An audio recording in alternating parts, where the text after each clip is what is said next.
2 वर्ष अतिशय प्रत्येकाने जे अथक प्रयत्न आणि परिश्रम घेतलेले आहेत त्यासाठी मी सगळ्यांचेच मनापासून आभार व्यक्त करते। मी आपल्याला एवढंच सांगेन की आपण निश्चितपणे एक चांगला लढा दिलेला आहे आणि तो लढा देत असताना जोपर्यंत आपण जिंकत नाही तोपर्यंत आपली लढाई थांबत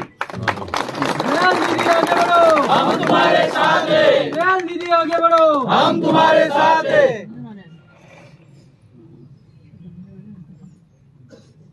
काय परिस्थिती निर्माण झाली या बाबतीत भाष्य न करता आपण आता